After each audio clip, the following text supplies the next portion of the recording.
हाँ, तो अब हमारे पास इसी एक्सरसाइज का जो 2.3 है उसका 1 नंबर कंप्लीट करने के बाद अब 2 नंबर की ओर चलते हैं। 1 नंबर का सवाल समझना बहुत जरूरी है, क्योंकि 1 नंबर का सवाल अगर समझ गए तब जाके मेरा ये सेकंड नंबर का सवाल बनेगा। तो इसको बनाना कोई ज़्यादा भारी बात नहीं है, बस इसमें जो 1 नंबर का जितना भी कॉन्सेप्ट था सारा यूज होगा। और इसमें एक नया कॉन्सेप्ट जो बहुत ही छोटा कॉन्सेप्ट जो आप लोग जानते ही होंगे, उस कॉन्सेप्ट को यहाँ पे समझना है। तो यहाँ देखिए पहले सवाल कर रहा है,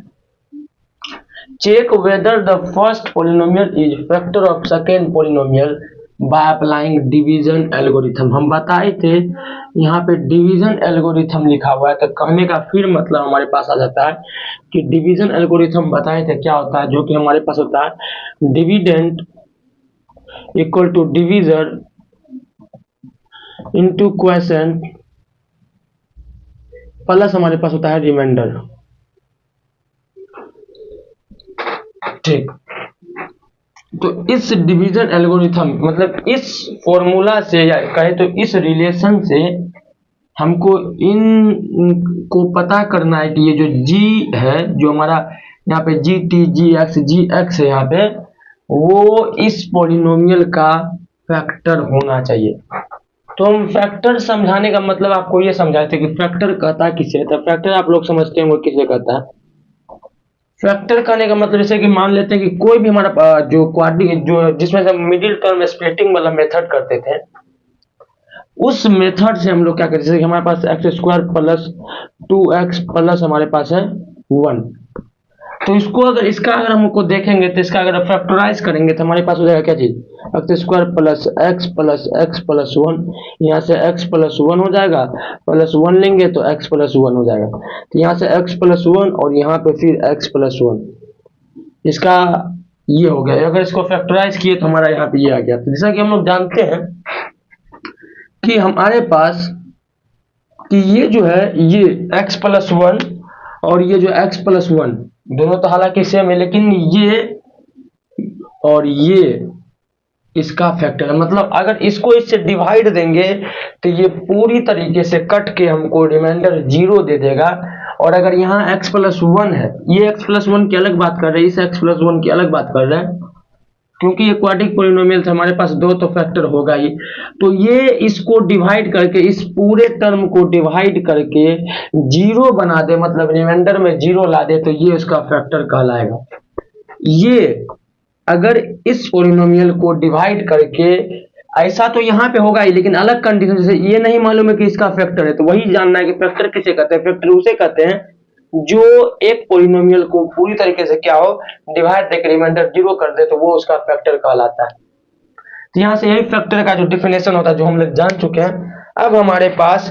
अब देखिए हम लोग पहला नंबर बनाते हैं, तो हम फैक्टर पहले हमको यहाँ पे निकालना है। तो फैक्टर निकालना है कि ये फैक्टर है भी या नहीं है, इस मेथड की वजह से। तो अभी तुरंत बताया कि फैक्टर कहने का क्या मतलब होता है। फैक्टर कहने का वो मतलब होता है कि एक पॉलिनोमियल दूसरे पॉलिनोमियल को डिवाइड करके उसको अगर 0 कर देगा, उसके रिमाइंडर को अगर 0 बना देगा, मतलब रिमाइंडर में कुछ बचेगा ही नहीं, तो वो उसका फैक्टर कहलाएगा। सिर्फ 2 भी हम देख सकते हैं, 2 हमारा 4 को डिवाइड कर दे रहा है। डिवाइड करने के बाद यहाँ पे हमारे पास जो कि 0 हमको दे रहा है रिमाइंडर में, तो 2 इसका फैक्टर हो गया 4 का। तो उसी तरीके से हम लोग अलग अलग नंबर को भी जानते हैं जो एक दूसरे का फैक्टर होता है। तो अब हम लोग इसको बनाते थे, फैक्टर यही समझने की रिमाइंडर 0 कर दे। तो हमारे पास यहाँ ft पहला नंबर में ft में हमको दिया हुआ है, जो कि 2t पावर 4 है plus 3t cube minus 2t square है माइनस 9t, फिर जाके मेरे पास माइनस 12। और हमारा gt में यहाँ दिया हुआ है t स्क्वायर माइनस 3, यही दिया हुआ। तो ये इसका फैक्टर है कि नहीं हमको बताना है। तो सीधा इसको इससे डिवाइड कर देंगे तो हमको मालूम चला ये इसका फैक्टर है या नहीं, डिवाइड कर देंगे। लेकिन यहाँ एक टर्म जोड़ दिया जिसका मतलब डिवीजन एल्गोरिथम, मतलब हमको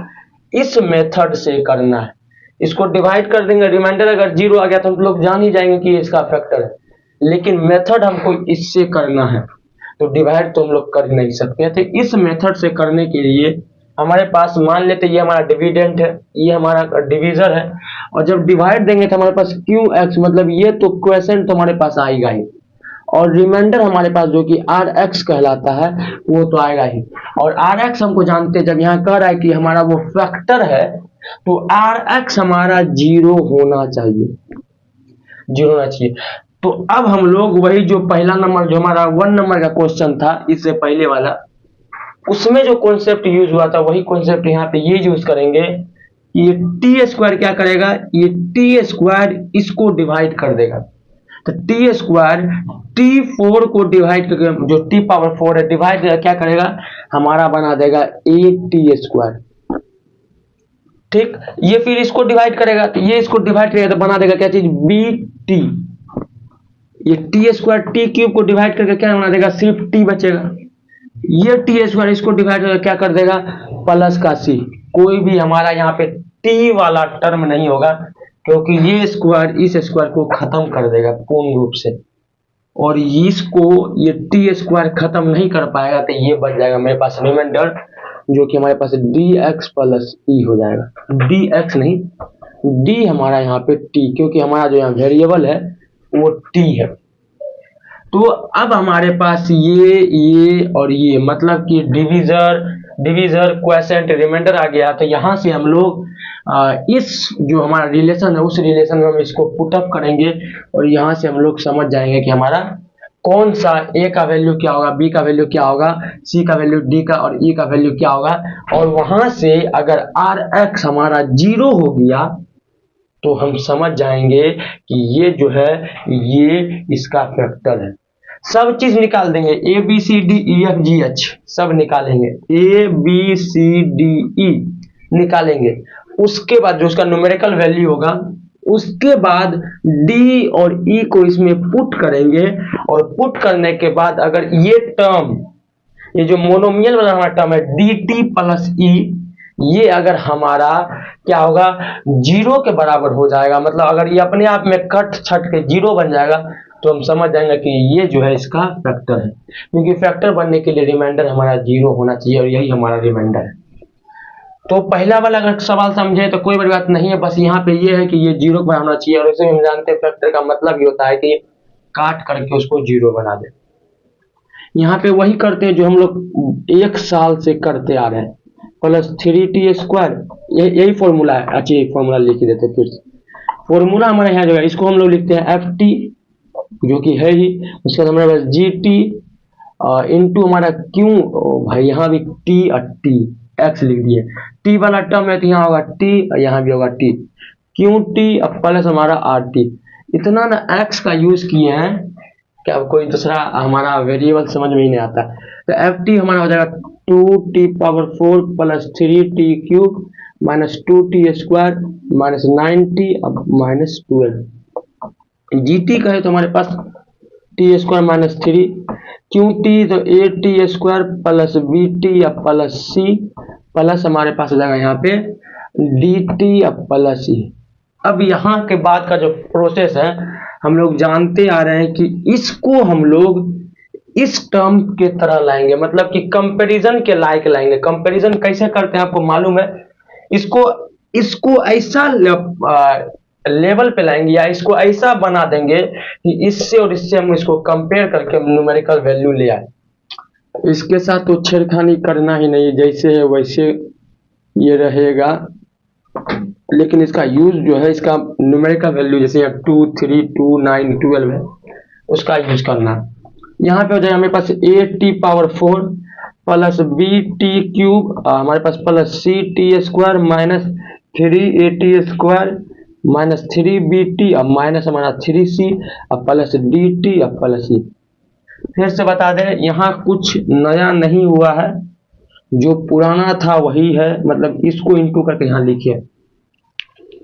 अब हम लोग 2t power 4 plus 3t power cube minus 2t square minus 9t minus 12 equal to, ये हमारा ऐसा रहेगा। और जब देखा जाए तो 3 जो हमारा पावर है वो वाला टर्म मात्र एक है, तो उसको हम लोग ऐसे ही लिख देंगे। और स्क्वायर स्क्वायर 2 टर्म है, तो इसमें से क्या करेंगे हमारा c माइनस हो जाएगा 3a और t पावर स्क्वायर, कोई दिक्कत नहीं है। इसको और इसको हम लोग सेम चीज को लिखे हुए हैं। अब यहाँ पे हमारे पास t और t वाले टर्म को क्या करेंगे, अलग कर लेंगे। तो यहाँ पे अलग करेंगे तो हमारे पास हो जाएगा d माइनस 3b इंटू हमारा t। ये 3c और ये e सबसे अलग, इसके पास कोई भी t वाला टर्म नहीं है, तो ये अपने आप में जाके रह जाएगा। हमारे पास एक ये हो गया 4 वाला टर्म, एक ये हो गया 3 वाला टर्म, पावर वाला बता रहे हैं, ये टी स्क्वायर वाला टर्म, ये सिंगल t वाला टर्म, और 3t है, 3c है बाबू, 3c। बाबू थोड़े गलती किया है, गलती हम किए, 3c, ठीक। तो यहाँ पे देखिए ये हमारा क्या हो जाएगा, अब जब दोनों को कंपेयर करेंगे, यहाँ लिखना है कंपैरिजन। जब कंपैरिजन होगा तो कंपैरिजन हम लोग जानते हैं कि a का वैल्यू यहाँ पे हो जाएगा 2 के बराबर, a का वैल्यू 2 के बराबर, b का वैल्यू देखा जाए तो b का वैल्यू हो गया 3 के बराबर, c का अगर वैल्यू देखा जाए तो c minus 3a equal to हमारा क्या हो जाएगा -2। देखिए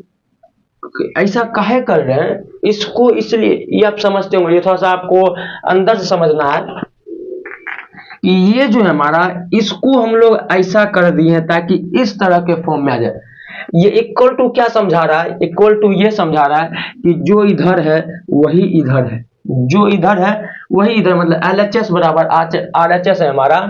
तो हम लोग का जो यहाँ पे टर्म लिखा हुआ है वही टर्म इधर भी लिखा हुआ है। तो यहाँ पे a है और ये दोनों टर्म बराबर है, तो a का वैल्यू 2 हो गया, ये हमारा और ये टर्म हमारा बराबर है, क्योंकि ये बराबर हमें ये बता रहा है,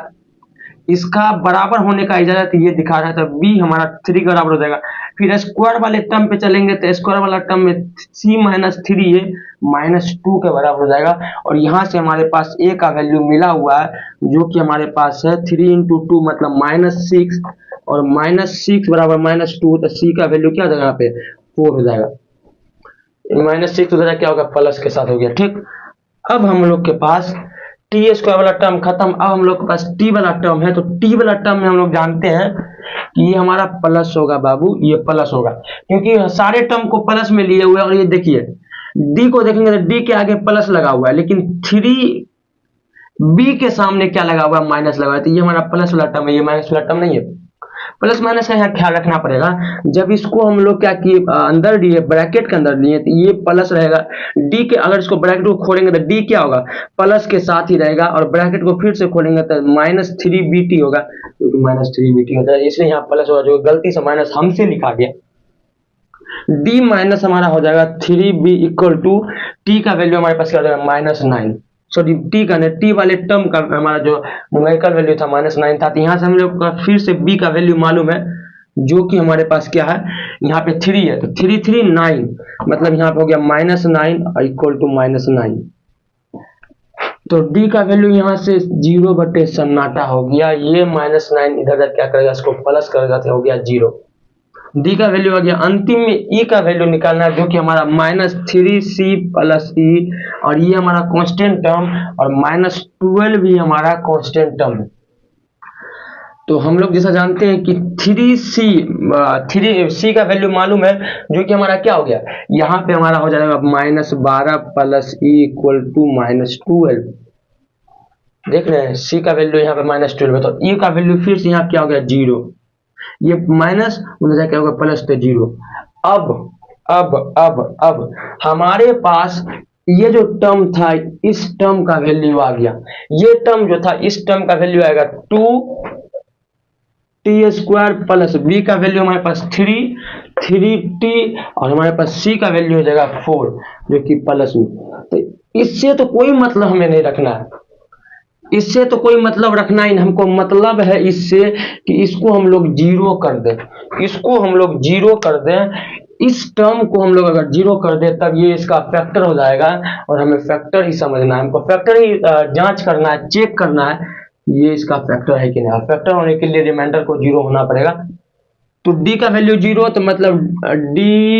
का वैल्यू 0, तो हो जाएगा d और t वाला टर्म 0 हो गया मेरे पास, प्लस e का वैल्यू 0 और सब चीज के बन के 0। इसका मतलब हमको इसे प्रूव करने का कोई जरूरत नहीं है, जीरो आ गया रिमाइंडर। और जब जीरो आ गया रिमाइंडर, इसका मतलब ये जो हमारा पहला वाला टर्म है ये इस क्राइटेरिया को फुल कर गया, मतलब कि ये जो है इसका फैक्टर है, ये जीटी जो है वो एक फैक्टर है एफ टी का। तो ये आपका पहला वाला जो सवाल था बहुत ही बेहद सिंपल तरीके से बताए हैं। और इससे पहले जो 1 नंबर का सवाल जो था इसमें उसको तो इसी तरीके से बनाए थे, बस इस वाले सवाल में ये हमारा जीरो हो गया और यही समझना मेन था यहाँ पे। तो 1 और 2 में कोई बड़ा दिक्कत नहीं है, तो ये आपको समझ में आ गया। 2 नंबर की ओर चलते हैं हम लोग। 2 नंबर हम लोग जब देखेंगे यहाँ पे तो हमारे पास दिया हुआ है कि जो कि जी एक्स है हमारे पास X cube minus 3x plus 1 और एफ एक्स दिया हुआ है X power 5 minus 4x cube plus x square plus 3x plus 1। सबसे पहले तो हमको यहाँ पे क्यू एक्स निकालना है और वहां पे उसके बाद हमारा आर एक्स जो निकलेगा, लेकिन आर एक्स को किसी भी हालत में हमको जीरो होना पड़ेगा। अगर आर एक्स हमारा जीरो है तब यहाँ पे हमारा ये जो है फैक्टर कहलाएगा, जो जी एक्स है तब देखिए फैक्टर कहलाएगा। इसका मतलब पहले तो हम लोग क्यू एक्स निकालते हैं। क्यू एक्स का है तो यहाँ पे क्यू एक्स क्या होगा, ये एक्स क्यूब इसको डिवाइड देगा, डिवाइड देने का तो बन जाएगा एक्स स्क्वायर की जरूरत पड़ेगा, मतलब कि ये इसको जब डिवाइड देगा तो यहाँ पे एक्स स्क्वायर होगा, ठीक। और यही एक्स क्यूब इसको डिवाइड देगा तो उसके बाद हमारा कुछ नहीं बचेगा, सिर्फ हमारा जो हमारा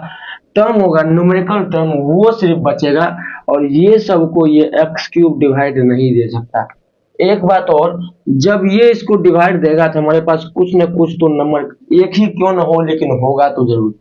मतलब ए का यहाँ पे A X square plus B X, इसका हमारा क्या आएगा,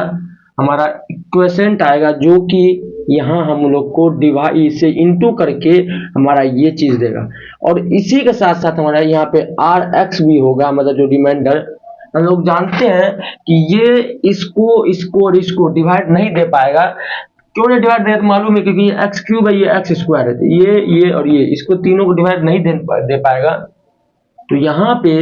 ये तीनों जो है हमारा रिमाइंडर में चलाएगा तो यही हो जाएगा ए एक्स स्क्वायर, इसके आगे कुछ नहीं तो एक है ही, लेकिन वो फिर जाके यहाँ पे हमारे पास बी एक्स और फिर हमारे पास सी। लेकिन हम लोग ए और बी यूज कर चुके हैं कोफिशिएंट के तौर पे, तो इसको हम लोग सी दे देंगे, इसको हम लोग डी दे देंगे और इसको हम लोग ई दे देंगे। अब हम लोग आर एक्स को अगर जीरो कर देंगे तो ये हमारा क्या हो जाएगा, ये जो है ये हमारा हो जाएगा क्या चीज, फैक्टर। तो इसको हम लोग पहले क्या करते हैं, सबसे पहले तो हम लोग जो हमारा डिवीजन एल्गोरिथम का हमारा जो फॉर्मूला है उस फॉर्मूला पे हम लोग उसी फॉर्मूला से निकालना है, डिवीजन इनटू प्लस हमारा हो जाएगा यहाँ पे रिमाइंडर। तो यहां से निकालते थे हम लोग जानते डिविडेंड कहने का मतलब क्या होता है कि हमारा ये जो हमको दिया हुआ x power 5 minus 4x cube plus x square plus 3x plus 1 number का सवाल समझे तो बहुत आसान चीज है, कोई बड़ी बात नहीं। डिवीजन की बात करें तो हम लोग जो यहाँ पे दिया हुआ है x cube minus 3x plus 1, quotient की बात करें तो हमको मालूम है जो हम लोग माने हुए हैं और रिमाइंडर भी हम लोग जो कि माने हुए हैं। अब हम लोग के पास x power 5 minus 4x cube plus x square plus 3x plus 1 equal to, इसको इसे इंटू करेंगे तो जाएगा a x पावर 5 हो जाएगा और यही हो जाएगा हमारे पास b x power cube minus 3a x power cube, ठीक। और ये हमारा जाएगा minus 3b x plus a x square plus b plus c x square plus d x plus हमारा हो जाएगा e। जैसा कि हम लोग जानते हैं यहाँ पे पावर 5 पावर 3 वाला है, ये पावर 1 वाला है, पावर 2 वाला है, पावर हमारा यहाँ तो है ही नहीं, ये तो हमारा क्या हो गया कांस्टेंट टर्म, पावर 2 वाला है तो पावर 2 वाला, ये पावर हमारा क्या हो जाएगा 1 वाला है। तो यहाँ पे हम सबको पहले सेपरेट कर लेंगे, जो कि हमारा स्टैंडर्ड यूनिट में आएगा उसको हम लोग उस तरह से जो हम अरेंज करना पड़ेगा स्टैंडर्ड यूनिट की तरह। तो हम लोग इसको अरेंज करते हैं, उसका कंपैरिजन करके ए बी सी डी ई तक हम लोग का उसका वैल्यू निकालेंगे। तो ए पावर एक्स इसका तो कोई जोड़ है नहीं, ये और ये क्या हो गया सेम तरह का हमारा टर्म है, मतलब एक्स क्यूब के फैमिली से आता है, तो इसको एक ब्रैकेट में हम लोग रखेंगे, b माइनस थ्री ए पे एक्स क्यूब, और यह हो जाएगा प्लस के साथ साथ हम लोग अब एक्स स्क्वायर की ओर चलेंगे, तो a plus C into x square, उसके हमारा क्या हो जाएगा यहाँ पे, अब हम लोग x की ओर चलेंगे, तो x में ये हो गया, यहाँ ये हो गया, तो d minus three B into x, और अब हमारा हो जाएगा b प्लस ई। अब अगर इसको और इसको देखा जाए तो ये हमारा क्या हो गया, सेम तरह का हमारा क्या है, इक्वेशन है, सेम तरह का हमारा पॉलिनोमियल है। तो यहाँ पे हम लोग इसको कंपैरिजन करेंगे, और कंपैरिजन करके हम लोग क्या करेंगे, इसमें ए बी सी डी निकालेंगे। तो हम लोग जानते हैं कि ए का वैल्यू यहाँ क्या हो जाएगा, ए का वैल्यू होगा 1, यहाँ से कंपेयर करके बी का वैल्यू होगा देखा जाए तो B minus three A equal to हमारा क्या हो जाएगा -4, बी अब ए का वैल्यू मालूम जो कि 3 हो गया -4, और बी का वैल्यू यहाँ से क्या हो गया 1 का माइनस के साथ, ठीक। और हम लोग यहाँ पे निकालेंगे अब a प्लस सी हमारे पास क्या हो गया, यहाँ पे 1 है, a का वैल्यू हमको मालूम है 1 plus C equal to 1, c का वैल्यू यहाँ से 0 हो गया, ठीक। अब हम लोग निकालेंगे यहाँ पे d माइनस थ्री बी, जिसका वैल्यू हमको दिया हुआ है 3, और हम लोग d माइनस थ्री बी का वैल्यू हमको दिया हुआ है जो कि माइनस का हमारा 1 है, तो यहाँ पे क्या हो जाएगा, प्लस बना देगा, बराबर हो जाएगा 3, और d का वैल्यू यहाँ से 0। अब हम लोग b प्लस ई करेंगे, b प्लस ई का वैल्यू हमारा क्या दिया हुआ है जो कि 1 है, और हम लोग जानते हैं कि b का वैल्यू भी हमारा -1 है, प्लस ई इक्वल टू 1, तो e का वैल्यू यहाँ पे हो गया 2। तो रिमाइंडर हम लोग अब निकालेंगे, तो रिमाइंडर कहाँ दिया हुआ है, यहाँ, तो इसका वैल्यू हम लोग निकालते हैं। तो इसका वैल्यू जानते हैं कि हम लोग इससे तो कोई मतलब ए बी से कोई मतलब है ही नहीं, हमको इसको 0 करना है ताकि ये इसका फैक्टर हो जाए, तो इसके हमको मतलब नहीं, हमको सी डी ई चाहिए। c का value 0 into x square plus हमारे पास d 0 into x plus e का वैल्यू करें तो e हमारा हो गया 2, यहाँ पे हमारा हो गया 2, मतलब रिमाइंडर 2 आ रहा है। जब रिमाइंडर 2 आ रहा है तो अच्छा बात चेक करेंगे, अगर रिमाइंडर 2 आ रहा है तो ये जो है ये जो दूसरा नंबर ये इसका फैक्टर नहीं है, मतलब जो हमारा है x पावर 5, ये हम सब सीधा लिख देते हैं यहाँ पे, gx is not the factor of fx। एक बार इसको चेक करेंगे कि हमारा रिमाइंडर सही में 2 आ रहा है या नहीं आ रहा है। तो इसको हम लोग क्या करते हैं, सबसे पहले इसको हम लोग यहाँ से हम इसको साफ करते हैं, और जो हमारा लॉन्ग डिवीजन मेथड था, लॉन्ग डिवीजन मेथड जो हम लोग क्लास 8 तक सीख के आ रहे हैं, उसी मेथड से जरा देखते हैं कि रिमाइंडर हमारा 2 आ रहा है कि नहीं। और अगर ये दोनों एकदम सही बना है, कहीं हमको नहीं लगता है गलती हुआ है, तो इसको आप लोग क्या कीजिए, पहले तो लिख लीजिए, स्क्रीनशॉट ले लीजिए। उसके बाद हम लोग जानते हैं कि अब हम लोग तीसरे नंबर की ओर चलेंगे, और यहाँ पे जब रिमाइंडर 2 आ गया है, रिमाइंडर 0 नहीं था, रिमाइंडर 2 आ गया है, तो ये इसका फैक्टर नहीं होगा, यही यहाँ समझने वाली बात है। तो एक बार लॉन्ग डिवीजन मेथड से हम लोग इसको एक बार क्या करेंगे, चेक कर लेते हैं। तो चलते हम लोग आगे देखते हैं कि यहाँ पे हमारा लॉन्ग डिवीजन मेथड अप्लाई होगा। तो चलिए अप्लाई करते हैं लॉन्ग डिवीजन मेथड। हमारे पास यहाँ पे हो गया x power cube minus 3x plus 1 divide करेगा x power 5 minus 4x cube plus x square plus 3x और प्लस 1। ये तो आप लोग जानते ही होंगे क्योंकि हम लोग सिखाए तो नहीं, लेकिन ये लोग जानते हो, क्लास 8 का बहुत आसान बात है। तो x क्यूब से होगा तो x power 5 minus 3 x power क्या जाएगा मेरे पास क्यूब प्लस का मेरे पास जाएगा x स्क्वायर। ये प्लस में था, माइनस हो गया, प्लस हो गया, माइनस हो गया, ये कहानी खत्म, ये कहानी खत्म, बचा क्या यहाँ पे बच गया मेरे पास माइनस का x क्यूब, ठीक, प्लस 3x और प्लस हमारे पास 1। यहाँ पे अगर आप करेंगे तो हम लोग -1 से देंगे डिवाइड, -1 से, हाँ -1 से देंगे तो हमको x पर क्यूब और प्लस का 3x और हमारा माइनस का 1, तो प्लस माइनस प्लस, कहानी खत्म, और 2, हाँ 2 आ गया यहाँ पे, देखिए प्लस का 2 आ गया। रिमाइंडर यहाँ पे भी हमारा यहाँ पे क्या हो गया, रिमाइंडर जो हमारा 2 है, और हम लोग जानते हैं कि जो दूसरा नंबर हम लोग जो उस मेथड से डिवीजन एल्गोरिथम वाले मेथड से निकाले थे उसमें भी रिमाइंडर 2 आ गया है। इसका मतलब 100% कह सकते हैं कि हमारा जो gx है ये हमारा फैक्टर नहीं है fx का। तो दूसरा नंबर हमारा कंप्लीट हो गया। यहाँ पे दूसरा नंबर आप लोग देख लीजिए, ये जो है लॉन्ग डिवीजन मेथड, इसको हम लोग जानते ही हैं और इसको हम लोग पहले से सीखे हुए हैं, और इससे हम बहुत आसान पड़ता है ये, लेकिन यहाँ पे डिवीजन एल्गोरिथम से कह रहा है बनाने के लिए, अप्लाइंग डिवीजन एल्गोरिथम, इसीलिए हम लोग पहले वाले मेथड से बनाए। इस मेथड से बनाना तो गलत है इस सिचुएशन में, क्योंकि डिवीजन एल्गोरिथम बोल रहा है, लेकिन इस सवाल का सॉल्यूशन ये भी है, लेकिन डिवीजन एल्गोरिथम लगा के ये सॉल्यूशन जो यहाँ पे खत्म होते हैं। अब थर्ड नंबर का सवाल हमारे पास दिया हुआ है, जो कि हमारे पास fx दिया हुआ है 6x power 5 minus x power 4 plus 4x cube minus 5x square minus x और माइनस 15, और gx हमको तुरंत दिया हुआ है यहाँ पे 2x power square minus x plus 3। जैसे कि हम लोग जानते हैं कि यहाँ पे भी हमारे पास qx तो होगा ही, और qx क्या होगा, ये 2x स्क्वायर इसको डिवाइड देगा और डिवाइड देकर बन जाएगा हमारे पास x की पावर 3, मतलब डिवाइड देकर x पावर 3 और उसके आगे कुछ ना कुछ तो हमारा कोफिशिएंट तो होगा ही, 1 2 3 4 कुछ भी, प्लस के बाद यही एक्स स्क्वायर इसको डिवाइड देगा जो कि हमारा बना देगा एक्स स्क्वायर, और इसके आगे भी हमारा कुछ ना कुछ तो कोफिशिएंट होगा ही, यही एक्स स्क्वायर इसको डिवाइड देके हमारे पास कुछ ना कुछ हमारे पास बना देगा जो कि सी एक्स, जिसपे पावर 1 है तो उसको हमको लिखने का कोई आवश्यकता नहीं है। ठीक, यही एक्स स्क्वायर इसको डिवाइड देगा तो हमारे पास कुछ ना कुछ जो है कांस्टेंट टर्म दे देगा, एक्स स्क्वायर और एक्स स्क्वायर यहाँ खत्म होकर मेरे पास डी का कुछ टर्म आ जाएगा। अब उसके बाद हम लोग जानते हैं कि क्यू एक्स हम लोग निकाल लिए, अब ये 2x स्क्वायर इसको कभी भी डिवाइड नहीं देगा, इसको जब डिवाइड नहीं देगा तो ये हमारे पास रिमाइंडर के तौर पे बच जाएगा, जो कि हमारा कहलाएगा यहाँ पे डी यूज हो गया ई एक्स और प्लस एफ। ठीक, अब हम लोग जैसा जानते हैं कि अगर हम लोग को देखा जाए तो अब हमारे पास जो डिवीजन एल्गोरिथम वाला जो हमारे पास रिलेशन है, division dividend dividend dividend dividend equal to division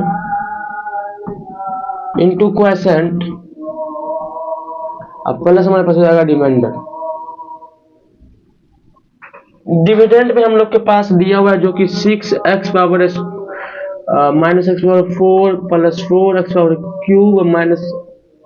ये हमारे पास दिया हुआ है, और डिवीजन हम लोग जानते हैं जो कि हमको पास दिया हुआ है 2x square minus x plus 3, ये हमारे पास ax पावर क्यूब, और ये ई थोड़ा सा बड़ा जाएगा, क्यूब से स्टार्ट हो रहा है यहाँ पे तो ये थोड़ा सा बड़ा जाएगा, इन दोनों का कंपैरिजन में ये थोड़ा सा बड़ा जाएगा, प्लस रिमाइंडर हमारे पास दिया हुआ जो कि ई एक्स प्लस एफ है। अब हम लोग जैसा कि जानते हैं 100 साल पहले से सीखते आ रहे हैं कि इसको गुना करके लिखेंगे, इसमें प्लस करेंगे और इससे कंपेयर करके जो हमारा ए बी सी डी है ई और एफ भी उसको निकाल लेंगे, और निकालने का अगर रिमाइंडर हमारे पास 0 हो जाता है तब ये इसका फैक्टर कहलाएगा, ये जो है इसका फैक्टर कहलाएगा। तो यहाँ पे मात्र हमको ई और एफ निकालने की आवश्यकता है, और ई और एफ निकालने के लिए हमको ए बी सी डी ये होना जरूरी है, काहे कि हम लोग जानते हैं कि आगे देखिएगा और इसे बनाते हुए आ गया है कि ई और एफ का जो रिलेशन आएगा वो ए बी सी डी से होके आएगा। यहाँ पे देखना है तो हमारे पास ये जो होगा तो ये हो जाएगा हमारे पास 2ax पावर कितना हो जाएगा 5, प्लस हमारे पास हो जाएगा 2, ये हो जाएगा b और x पावर 4, यही हो जाएगा plus 2c x power cube. ज्यादा जल्दी करेंगे ना तो ऐसा कैलकुलेशन है, ये को कहीं गलती हुआ कहानी खत्म। अब देखिए सारा प्लस रहा था, अब यहाँ से सारा माइनस वाला होगा तो ये हो जाएगा इससे ax पावर 4, ये माइनस हो जाएगा minus B x power cube, यही इससे होकर के हो जाएगा माइनस सी एक्स स्क्वायर, यही इससे हो जाएगा माइनस डी और एक्स। 3 को अभी सेम टू करेंगे तो हो जाएगा 3a पावर एक्स क्यूब, ये 3 इससे हो जाएगा तो हो जाएगा प्लस का 3b और यहाँ पर हो जाएगा एक्स स्क्वायर, यही 3 इससे हो जाएगा 3cx, ये 3 इससे तो प्लस 3d और हमारा हो जाएगा ई एक्स प्लस एफ। ठीक, अब हमारे पास ये तो है ही, ये तो हमारे पास है ही यहाँ पे, तो इसको तो हमको भूलना ही नहीं है। 15 अब हम लोग जैसा जानते हैं कि इसको हम लोग पहले तो लिख लेते हैं एक स्टेप और उसका तब जब हम लोग कंपैरिजन करेंगे, और ये स्टेप क्या है कि जो हमारा एक फैमिली का, जैसे यहाँ पे 4 एक फैमिली का, 5 एक फैमिली का, 3 और यहाँ पे 3 एक फैमिली का है, तो ये 3 और ये 3 एक फैमिली का है, स्क्वायर ये 4 वाला, देखिए यहाँ 4 वाला है ना 4 वाला, और ये एक फैमिली का है, ये हमारे पास स्क्वायर और एक और स्क्वायर हो सकता है। ठीक, अब हमारे पास बचा ये स्क्वायर, ये एक्स वाला बचा। तो एक्स वाला हम लोग जानते हैं कि यहाँ पे हमारे पास एक्स वाला और यहाँ पे एक एक्स वाला, और ये जो हमारा ये और ये तो हमारा कांस्टेंट टर्म है ही, तो इससे तो दिमाग लगाना है। अब हम लोग क्या करेंगे, जो हमारा एक फैमिली वाला उसको एक जगह पर रखेंगे ताकि हम लोग कंपैरिजन आसानी से कर सके। तो हम लोग वही करेंगे 2x और 5, ये हमारा क्या हो गया x पावर 4 वाला, और यहाँ पे भी x पावर 4 वाला है, तो इसको एक ब्रैकेट में लेते हैं। ठीक, c वाला है तो c वाला सॉरी 3 वाला, x पावर 3 वाला और x पावर 3 वाला, ये और कहीं पे है और कहीं नहीं है, तो 2c माइनस हमारे पास हो जाएगा b, अब पे हमारा power cube square plus square वाला हो जाएगा 2d, और कहीं स्क्वायर है यहाँ पे माइनस c, और स्क्वायर यहाँ पे हमारे पास हो जाएगा 3b इंटू हमारा हो जाएगा एक्स पावर स्क्वायर। अब हमारे पास जानते हैं एक्स वाला x यहाँ पे हमारे पास हो जाएगा प्लस के साथ, तो एक्स वाला 3c माइनस d ले लेते हैं, और इसका यहाँ पे हो जाएगा प्लस का e। ठीक, और इनटू तो x होगा ही। अब हमारा x वाला टर्म खत्म, अब हमारा हो जाएगा कांस्टेंट टर्म जो कि हमारे पास 3d प्लस f है। अब हम लोग के पास होगा यहाँ पे कंपैरिजन, तो कंपैरिजन करने के बाद हम लोग के पास जानते हैं कि ये और ये हमारा टर्म बराबर है, तो 6 इक्वल टू जाएगा 2a, और a का वैल्यू यहाँ से हो गया 3 आराम से। यहाँ पे अगर देखेंगे तो 2b माइनस हमारे पास हो जाएगा a इक्वल टू जाएगा -1 है आगे में, तो b का यहाँ पे हो जाएगा 2b, हमको b निकालना है, a का वैल्यू हो जाएगा 3 बराबर -1 और b का वैल्यू हो जाएगा 3 प्लस में जाएगा उधर, तो उधर हो जाएगा हमारे पास 2। अच्छा चलो हम लिख ही देते हैं स्टेप, क्या सोचना, 2b बराबर हो जाएगा -1 और प्लस 3, 2b बराबर हो जाएगा हमारे पास क्या चीज 2 और b का वैल्यू हो जाएगा 1। ठीक, अब हम लोग आगे करेंगे, तो यहाँ पर हम जानते हैं कि आप इस वाले को देखेंगे 2c माइनस b, यहाँ पे x क्यूब बराबर हो जाएगा मेरे पास 4, c का वैल्यू हम लोग को निकालना ही है, इसका वैल्यू हमको यहाँ दिया हुआ है जो कि b का वैल्यू 1 है, बराबर हो जाएगा 4। ठीक, b का वैल्यू हमारे पास 1 है, और यहाँ पे 2c माइनस b, तो ये -1 हो गया, और ये इधर जाएगा, शायद कहीं गलती हो गया लग रहा है कहीं पे। अच्छा एक मिनट देखते हैं, तो 2b माइनस a, एक बार में सही, 2c माइनस b, और कहीं x का क्यों, ओहो यहाँ x का भी टर्म है, यहाँ हमारे पास x का भी टर्म है, एक टर्म तो हम भूल ही गए, हाँ 2c, और यहाँ पे हमारे पास क्या चीज है क्यूब वाला टर्म -b, और यहाँ पे हमारे पास है, देखिए इस वाले टर्म को जो भूल गए ना, इसीलिए हमारे पास दिक्कत हो गया, प्लस हमारे पास है 3a equal to x power cube. अब एक्स स्क्वायर का देखेंगे तो एक्स स्क्वायर हमारे पास यहाँ पे दिया हुआ 2d, एक्स स्क्वायर में देखेंगे -c, और एक और एक्स स्क्वायर जो है प्लस 3b इंटू हमारा एक्स स्क्वायर प्लस, अब देखेंगे एक्स वाला, तो एक्स वाला यहाँ पे है और यहाँ पे है और कहीं है, फिर न भूल जाए, तो 3c minus d plus e x plus 3d plus f। यहाँ पे हम कैसे पता लगा कि गलती हुआ मालूम है, क्योंकि यहाँ पे होल नंबर नहीं आ रहा था, यहाँ पे हमको होल नंबर ऐसा, यहाँ पे सिचुएशन ऐसा बन सकता है कि यहाँ होल नंबर आने की संभावना बहुत ज्यादा है, तो यहाँ से हमारे पास 2c minus b plus 3a equal to हमारे पास क्या हो जाएगा, यहाँ पे हो जाएगा 4 प्लस 3a, मतलब 3a का वैल्यू हमारे पास 3 दिया जो कि 9 हो गया प्लस 4, 2c और हमारे क्या हो गया यहाँ पे, तो यहाँ हो गया 8 हो गया, और 8 हो जाएगा हमारे पास क्या हो जाएगा, चलिए यहाँ लिख ही देते हैं, तो प्लस 8 इक्वल टू 4, 2c बराबर हो गया -4, c का वैल्यू हो गया -2 यहाँ पे। अरे एक ठो अगर गलती होगा ना सब चीज खत्म हो जाएगा कहानी, इतना मेहनत सब चीज खत्म। फिर भी एक्स स्क्वायर का देखेंगे तो -5 है, -5, डी का वैल्यू हमको निकालना ही है, सी का वैल्यू हमको मालूम -2, तो यहाँ +2 हो जाएगा इस माइनस से, अब बी का वैल्यू हमारे पास 3 है इक्वल टू -5, तो 2d बराबर हमारा क्या हो जाएगा, यहाँ पे हो जाएगा तो 5 बराबर -5, ये 5 उधर जाएगा तो जाएगा 2d बराबर हो जाएगा -10, और d का वैल्यू यहाँ पे हो जाएगा मेरे पास -5। ठीक, -5 और d का वैल्यू के बाद अब हम लोग के पास 3c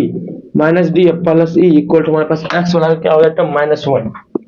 सी का वैल्यू अगर देखा जाए तो -2 है तो हमारे पास क्या है -6, डी का वैल्यू हमारे पास -5, ई का वैल्यू निकालना ही है। ठीक, अब यहाँ से डी का वैल्यू हमको -5 है तो यहाँ हो जाएगा प्लस, क्योंकि यहाँ पे हमारा इंटू है, ये हो गया हमारे पास क्या -1 प्लस ई इक्वल टू -1, और ई का वैल्यू यहाँ पे क्या हो जाएगा जाकर उधर 0। वैसे अगर देखा जाए तो ये और ये कैंसिल हो जाता है, लेकिन फिर भी ये माइनस हो जाता है क्या होगा प्लस, तो यहाँ पे ई बराबर हो गया हमारा 0, और ई से ही हमको काम है, ई 0 हो गया तो बहुत बड़ा काम हो गया मेरा। और अगर 3d प्लस एफ, ये हमारा क्या हो जाएगा -15 के बराबर, -15 के बराबर, और डी का वैल्यू हमको मालूम है -5, तो हो जाएगा -15 प्लस एफ इक्वल टू -15। फिर से अगर देखा जाए तो ये और ये हमारा कैंसिल हो जाएगा, तो एफ का यहाँ से हो जाएगा वैल्यू फिर से हमारे पास 0, और हमको इसी दोनों वैल्यू से खेलना है। मतलब कि अगर हम लोग रिमाइंडर यहाँ जो है इसको आगे देखा जाए, इसको जैसे आगे देखेंगे तो हमारे पास जानते हैं कि 0 इंटू एक्स हो जाएगा, 0 इंटू एक्स, और प्लस हमारा क्या हो जाएगा फिर से 0, तो सारा 0 तो अंतिम हो गया मेरा 0। तो यहाँ आपका 3 नंबर जो है खत्म हुआ। अब हम लोग आगे का जो सीरियल नंबर है उसको हम लोग कंप्लीट करेंगे।